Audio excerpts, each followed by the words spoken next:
ബ്രിട്ടനിലെ ചാൾസ് രാജാവും പത്നി കാമില്ലയും പഴയ പ്രജകളെ 250 വർഷം മുമ്പ് വേർപെട്ടു പോയ പ്രജകളെ കാണാൻ ഇപ്പോൾ അമേരിക്കയിൽ സന്ദർശനം നടത്തിക്കൊണ്ടിരിക്കുകയാണ്. അവർ ഇന്ന് ന്യൂയോർക്കിലായിരുന്നു. ന്യൂയോർക്കിൽ 9/11 മ്യൂസിയം പോയി കണ്ടു. അതുപോലെ തന്നെ ഹാർലം, അവിടെ എന്തോ രാജാവുമായിട്ട് ബന്ധപ്പെട്ട എന്തോ കാര്യങ്ങളൊക്കെ ഉണ്ടായിരുന്നു, എന്തോ പഴയ സ്ഥാപനങ്ങൾ. അതുപോലെ ഈ കാമില്ല രാജ്ഞി അവർ ന്യൂയോർക്ക് പബ്ലിക് ലൈബ്രറി പോയി സന്ദർശിച്ചു. അപ്പോൾ മേയർ മാംദാനി അവരെ അകമ്പടി സേവിച്ചു. തീർച്ചയായിട്ടും പ്രഥമ പൗരൻ എന്ന നിലയിൽ രാജാവ് മുന്നാണെങ്കിലും ഇപ്പോഴത്തെ ആണെങ്കിലും അമേരിക്കയുമായിട്ട് ഏറ്റവും ഉറ്റബന്ധം പുലർത്തുന്ന രാജ്യമാണ് ബ്രിട്ടൻ. അപ്പോൾ ആ സാഹചര്യത്തിൽ ബ്രിട്ടീഷ് രാജാവിന് വലിയ പദവിയാണ്, വലിയ പ്രാധാന്യമാണ് അമേരിക്കയിലുള്ളത്. അപ്പോൾ ആരോ ചോദിച്ചു, പത്രക്കാർ ഇന്നലെ ചോദിച്ചാണ് മാംദാനിയോട്, ഈ രാജാവുമായിട്ട് ഒറ്റയ്ക്ക് സംസാരിക്കാൻ സൗകര്യം കിട്ടിയില്ല എന്നാണ് നമ്മൾ മനസ്സിലാക്കുന്നത്. സൗകര്യം കിട്ടിയാൽ താങ്കൾ എന്തായിരിക്കും ചോദിക്കാൻ പോകുന്നത്? അപ്പോൾ മാംദാനി പറഞ്ഞത്, അങ്ങനെ ഒരവസരം കിട്ടുകയാണെങ്കിൽ ആ കോഹിനൂർ രത്നം ഇന്ത്യക്ക് മടക്കി കൊടുക്കണം എന്ന്, അങ്ങനെ നീതി കാട്ടണം എന്ന് ആവശ്യപ്പെടുമെന്നാണ് പറഞ്ഞത്. എന്തായാലും അങ്ങനെ ഒരു ചോദ്യം ചോദിക്കാനും ആ ചോദ്യത്തിന് ഇങ്ങനെ ഒരു മറുപടി പറയാനും പറഞ്ഞതിൽ ആ മാംദാനിയോടുള്ള ഒരു ബഹുമാനം കൂടുന്നു.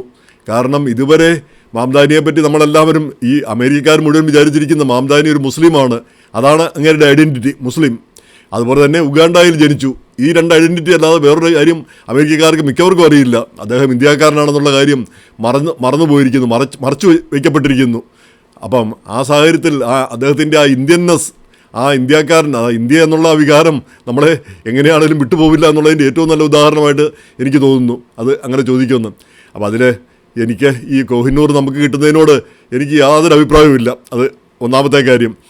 പ്രധാനപ്പെട്ട കാര്യം എന്താണെന്ന് വെച്ചാൽ, ഇങ്ങനെയുള്ള ഇപ്പോഴത് ഈ ബ്രിട്ടീഷ് രാജ്ഞിയുടെ രാജാവിൻ്റെ കിരീടത്തിൽ അലങ്കരിച്ചിരിക്കുകയാണ്. കിരീടത്തിലെ ഒരു ജൂവലാണത്. അത് ലണ്ടൻ ടവറിൽ ഭദ്രമായിട്ട് വെച്ചിരിക്കുന്നു. അതിനൊരു കഴ്സുണ്ട്, എന്താണ് ഒരു ശാപം. അത് ആണുങ്ങളാരെങ്കിലും ആ രത്നം ധരിച്ചു കഴിഞ്ഞാൽ അവർക്ക് ലോകം കീഴടക്കാനാകും. പക്ഷേ ലോകത്തിലെ മുഴുവൻ കഷ്ടപ്പാടുകളും പ്രശ്നങ്ങളും മുഴുവൻ അവരുടെ തലയിൽ വന്ന് ചാടും. അവർ അത് ധരിച്ചാൽ. നേരെമറിച്ച് ഒരു സ്ത്രീക്കാണെങ്കിൽ അത് ധരിക്കുന്നതിന് കുഴപ്പമില്ല. അപ്പം വിക്ടോറിയ രാജ്ഞി അത് ധരിച്ചിട്ടുണ്ട്, എലിസബത്ത് രാജ്ഞിയും ധരിച്ചിട്ടുണ്ടാവും.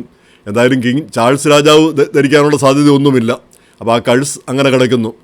അപ്പോൾ ഈ നമുക്ക് വേണ്ട എന്ന് പറയുന്നതിൻ്റെ പ്രധാനപ്പെട്ട കാര്യം, ഇപ്പോഴത് ഭദ്രമായിട്ട് ലണ്ടൻ ടവറിൽ അത് അത്യന്തം മോടിയോടുകൂടി, അത്യന്തം ബഹുമാനത്തോടുകൂടി അത് അവിടെ സ്ഥാപിച്ചിരിക്കുകയാണ്.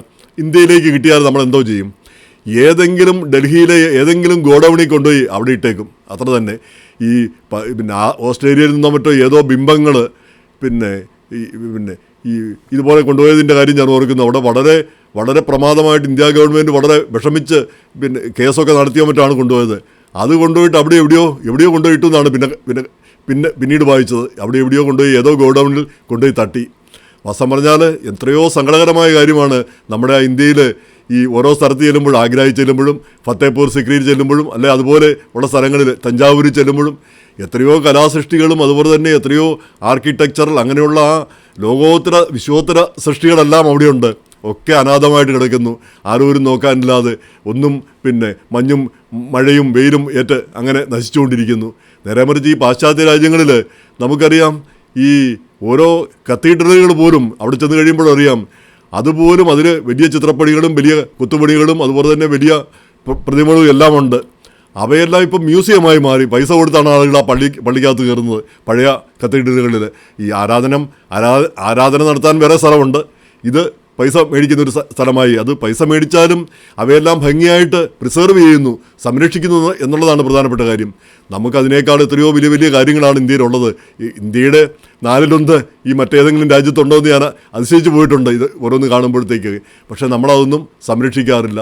ഈ പുരാതനമായ ഈ കലാവസ്തുക്കൾ, നമ്മുടെ ആർക്കിടെക്ചർ കാര്യങ്ങൾ, അതുപോലെ തന്നെ നമ്മുടെ ഈ പഴയ കോട്ടകൾ, കൊത്തളങ്ങൾ, ഇങ്ങനെയുള്ള കാര്യങ്ങൾ, ഇവയൊക്കെ സംരക്ഷിക്കുകയും ഇവയൊക്കെ സർക്കാർ സംരക്ഷിക്കുകയും അതിന് ഒരു പൈസ ഈടാക്കിക്കൊണ്ട് തന്നെ ആളുകൾക്ക് അവിടെ പ്രവേശനം അനുവദിക്കുകയൊക്കെ ചെയ്താൽ ആ പ്രവേശന ഫീസ് കൊണ്ട് തന്നെ അതൊക്കെ സംരക്ഷിക്കാനുള്ള ചിലവ് നടന്നു പോകുമെന്നാണ് എനിക്ക് തോന്നിയിരിക്കുന്നത്. കാരണം അത്രയും മഹത്തായ കാര്യങ്ങളാണ് ഇന്ത്യയിലുള്ളത്. പക്ഷേ അനാഥമായിട്ട് പോകുന്നു.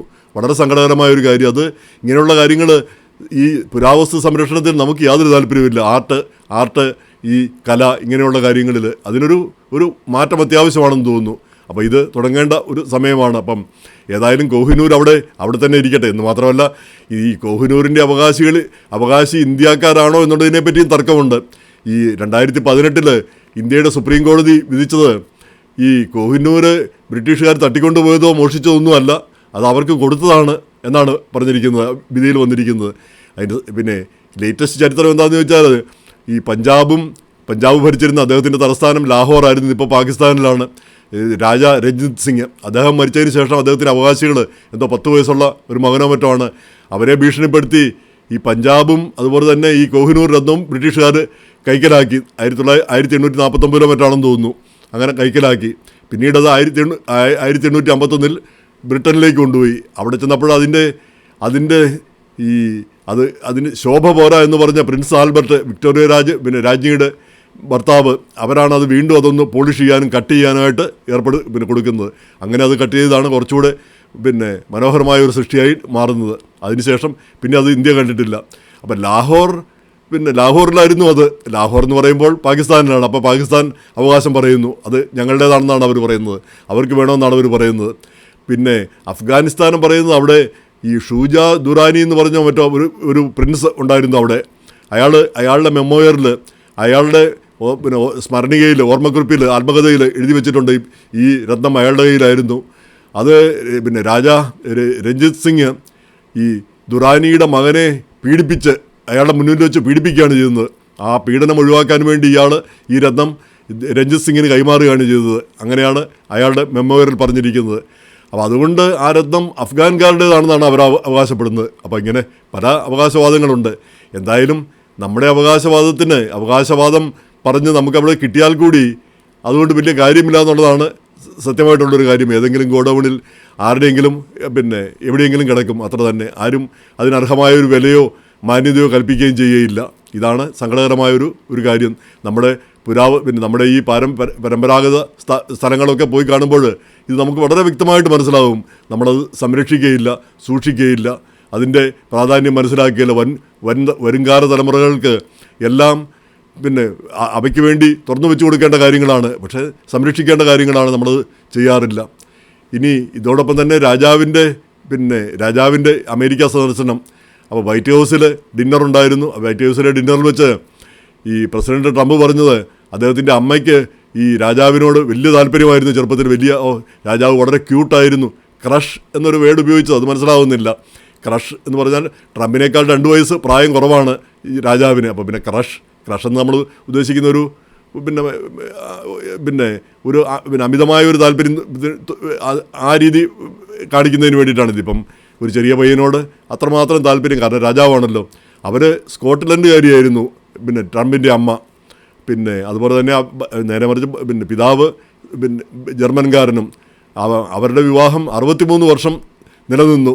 അപ്പം ട്രംപ് പറഞ്ഞത്, എൻ്റെയും മെലനിയയുടെയും ഒന്നും ആ ഭാഗ്യം നമുക്കില്ല, 63 വർഷമൊന്നും വിവാഹിതരായിട്ട് ജീവിക്കാനുള്ള ഭാഗ്യമില്ല എന്ന് അവിടെ വെച്ച് പറയുകയും ചെയ്തു. എന്തായാലും രാജാവ് അമേരിക്കയുമായിട്ടുള്ള പ്രത്യേക ബന്ധങ്ങളെല്ലാം എടുത്തു പറഞ്ഞു. ഈ ബ്രിട്ടൻ അല്ലായിരുന്നുവെങ്കിൽ പിന്നെ ഫ്രഞ്ചുകാരുടെ കയ്യിലാകുമായിരുന്നു അമേരിക്ക. അപ്പോൾ ഫ്രഞ്ചല്ല, ബ്രിട്ടീഷാണ്, ഇംഗ്ലീഷാണ് അമേരിക്കക്കാർ സംസാരിക്കുന്നത്. അമേരിക്കയുടെ ആ ബ്രിട്ടൻ്റെ ആ ഒരു പാരമ്പര്യം അദ്ദേഹം പറയുകയുമുണ്ടായി. എങ്ങനെയായാലും അമേരിക്കയുമായിട്ടുള്ള ബന്ധങ്ങൾ, അതേപ്പറ്റിയാണ് ഈ രാജാവ് പ്രത്യേകമായിട്ട് പറഞ്ഞത്. പ്രത്യേകം ബന്ധങ്ങളെല്ലാം ഭയങ്കരമാണെങ്കിലും ഇറാനിൽ കിടന്ന് അമേരിക്ക ശ്വാസം മുട്ടുമ്പോൾ ഒന്ന് സഹായിക്കാനായിട്ട്, ഒരു കൈത്താങ്ങ് തരാനായിട്ട് ബ്രിട്ടനോ ഫ്രാൻസോ ആരും തയ്യാറാവുന്നില്ല. ഈ ഇത്ര വലിയ ബന്ധങ്ങളും നാറ്റോയും ഒക്കെ ഉണ്ടെങ്കിൽ കൂടി അതാണ് ഇപ്പോഴത്തെ ഒരു അവസ്ഥ. എങ്ങനെയായാലും ഈ രാജാവ് പ്രജകളെ കാണുന്നു. പെട്ടെന്ന് തന്നെ അദ്ദേഹത്തിൻ്റെ രാജാവിൻ്റെ സംസാരത്തെയൊക്കെ പ്രസിഡന്റ് ട്രംപ് വളരെ അഭിനന്ദിച്ചിട്ടുണ്ട്. വളരെ അനായാസമായിട്ട്, വളരെ ഈ ബ്രിട്ടീഷ് ഈ കിങ്സ് ഇംഗ്ലീഷ് സംസാരിക്കുന്നത് എനിക്ക് തോന്നുന്നത് നമ്മൾ ഇന്ത്യക്കാർ സംസാരിക്കുന്നത് ഏകദേശം അതുപോലെയാണെന്ന് തോന്നുന്നു. നമ്മുടെ ഇംഗ്ലീഷ് പോലെ തന്നെ ഇരിക്കുന്നു. അപ്പോൾ അമേരിക്കൻ ഇംഗ്ലീഷിനേക്കാളും വ്യത്യസ്തം. എന്തായാലും ഈ പഴയ രാജാവ് പഴയതാണെങ്കിലും അമേരിക്കയിലെ പ്രജകൾ, ഈ പുതിയ പ്രജകൾ അദ്ദേഹത്തിന് വലിയ വരവേൽപ്പും വലിയ ആദരവും നൽകുന്നു. അത് ഈ അമേരിക്ക ബ്രിട്ടീഷ് ബന്ധം വളരെ ശക്തമായിട്ട് തുടരേണ്ടതുണ്ട് എക്കാലത്തും. കാരണം അത് ഈ അമേരിക്കയുടെ പൈതൃകം തന്നെ ബ്രിട്ടനിൽ നിന്നുണ്ടാകുന്നതാണ്. ബ്രിട്ടൻ്റെ സംസ്കാരവും ബ്രിട്ടൻ്റെ ആ ജനാധിപത്യവുമാണ് അമേരിക്ക പറിച്ചു നട്ടത്, അമേരിക്കയിലേക്ക് പറിച്ചു നട്ടത്. അത് കുറച്ചുകൂടെ മെച്ചപ്പെട്ട രീതിയിൽ ഇവിടെ വളർന്നു എന്ന് മാത്രം. അതുകൊണ്ട് അമേരിക്ക കൂടുതൽ ജനാധിപത്യത്തിൻ്റെ ഏറ്റവും പഴയ ജനാധിപത്യമായിട്ട് ആദരിക്കപ്പെടുന്നു. എന്തായാലും രാജാവിനും രാജ്ഞിക്കും നമുക്ക് അഭിവാദനം അർപ്പിക്കാം.